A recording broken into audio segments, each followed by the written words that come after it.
नमस्कार दोस्तों, द्रोणा इंस्टीट्यूट में आप सभी का स्वागत है। नहीं, आइए हम सभी लोग देखते हैं कि आगामी जो 24 मई 2026 को यूपीएससी प्री टेस्ट हुआ तो इसमें जीएस फर्स्ट और जीएस सेकंड है। इसमें आपकी मेरिट जीएस फर्स्ट पर बनेगी, जीएस सेकंड सी सेट है, कट ऑफ मेरिट जाती है। इसमें मैथ के क्वेश्चन पूछते हैं, रीजनिंग के क्वेश्चन पूछते हैं। पहले तो उसमें एडमिनिस्ट्रेशन के क्वेश्चन पूछते थे और इसके बाद कॉम्प्रिहेंशन तो बहुत पहले से ही चला हुआ आ रहा है। 2011 में जब ये सी सेट लागू हुआ, उसके पहले ऐसा कुछ नहीं था, सी सेट नहीं था। लेकिन फिर भी सी सेट आपको अच्छा सवाल है। हम यहाँ पे कुछ सवाल को लेकर उपस्थित हुए हैं सी सेट के पोर्शन के, जिसमें कुछ मैथ के देखिए इधर सवाल है और इधर कॉम्प्रिहेंशन है।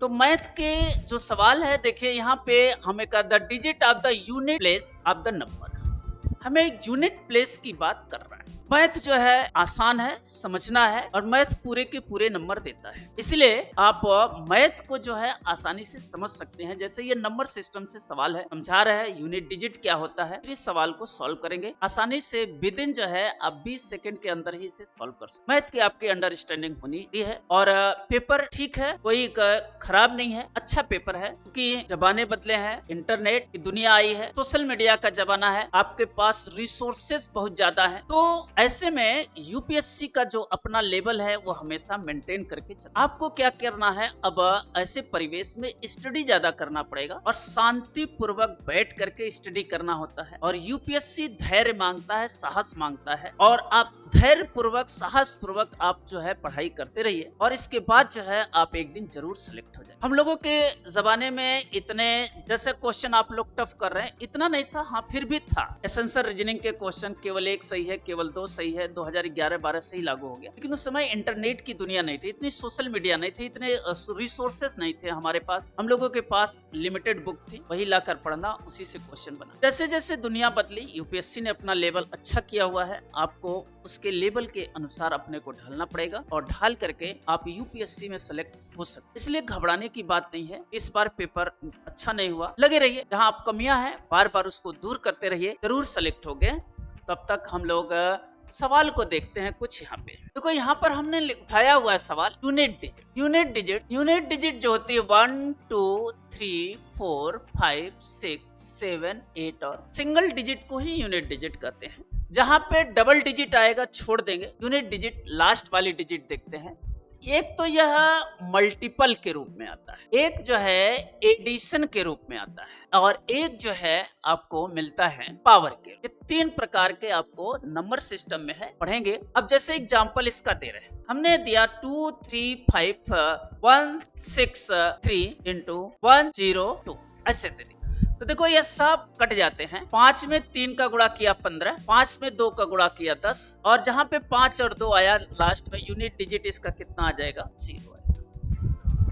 अब से बताएं, एक सवाल पूछा था हम लोगों के समय, जब हम लोगों ने इंटरव्यू दिया 2012 में, तो उसमें एक सवाल पूछा था कि एक लैंडलाइन टेलीफोन नंबर है और उसमें 0 से लेकर 9 तक लिखा गया है। अगर सभी संख्याओं का आपस में मल्टीप्लाइड किया जाए तो क्या आएगा? 0 आएगा, क्योंकि 0 में किसी भी संख्या से गुणा करेंगे 0 आएगा। ये कंसेप्ट क्लियर रहेगा, देखते हैं सवाल मार देंगे। फिलहाल देखिए, अगर एडिशन के रूप में कहा, ऐसा ले लिया हमने सवाल, बड़े सवाल देते हैं 3 5 1 ऐसे, ये सारे खत्म। 2 में 5 जोड़ेगा 7, 7 में 5 जोड़ेंगे 8, यूनिट डिजिट 8 हो जाएगा। ऐसा सवाल आपके यूपीएससी में नहीं पूछा है, यहाँ पे पूछा है। यहाँ पे जो पावर है उसको पावर से 4 से डिवाइड करते हैं। यहाँ पे जो रिमाइंडर आता है उसको देखते हैं और लास्ट डिजिट पर ये रिमाइंडर लिख देते हैं और जो यूनिट डिजिट आती है वही उसका आंसर आ जाता है। इसी टाइप का सवाल आपका यूपीएससी में पूछा हुआ है 2026।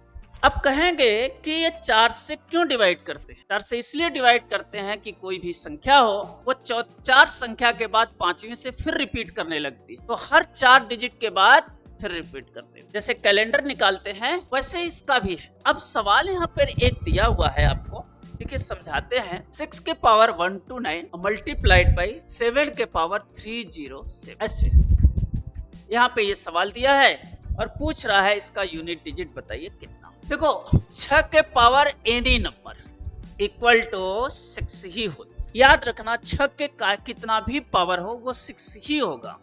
अच्छा, यहाँ पर इसकी वैल्यू 6 आए, देखो 307 है, इसको 4 से डिवाइड करते हैं, 4 सत्ते 28 होता है, 2 आएगा और 4 छक 24 आया, 3 आया। अब यहाँ पे 7 के पावर 3 करेंगे। 7 के पावर 3 का मतलब 7 त्रिक 21 नहीं होगा, ध्यान रखना। 7 और 7 से 49 और फिर 7 का गुणा करेंगे, 63 आएगा। यूनिट डिजिट कितना आया? 3। और इसका यूनिट डिजिट कितना आया? ठीक है, ये 6 और यहाँ मल्टीप्लाइड है 6, 6 त्रिक 18, लास्ट में कितना आया? 1। इसका आंसर कितना आएगा? 8। और इसका 8 आंसर का मतलब यहाँ पर आपको 1 नंबर पक्का कर लेना था। देखिए सी ऑप्शन सही हो गया। ऐसे सवाल आप समझ सकते हैं। हाँ, यूपीएससी का सब सवाल नहीं छेड़ना, न सब सवाल करना है क्योंकि निगेटिव मार्क्स है, लेकिन हाँ इसमें से बुकलेट में से अपने ऐसे ऐसे सवाल को ढूंढ निकालना है जिससे हम क्वालिफाई कर देंगे। एक बात ध्यान रखना, यूपीएससी को आप चैलेंज नहीं दे सकते। अब ये नहीं कर सकते कि ये 80 सवाल है हम मार देंगे। उसमें कट ऑफ मेरिट रखा हुआ 33%, 35% जो है यूपीएससी डिसाइड करता है। मान लो 33% रखा है तो आपको 80 में से 33% ही मारना है, बाकी तो छोड़ना है। इसलिए जो पहले जो आ रहा है उसको कर लो, क्योंकि सीसेट में क्वालिफाई कर जाओ, फिर अपना जीएस पढ़ते रहो। तो एक सवाल इस तरह से है जो आसान है, और आप इस तरह से मैथ को पढ़ सकते हैं, रीजनिंग को पढ़ सकते हैं और अपना सीसेट क्लियर कर सकते हैं। तब तक हम लोग फिर मिलते रहेंगे। सभी लोगों को धन्यवाद।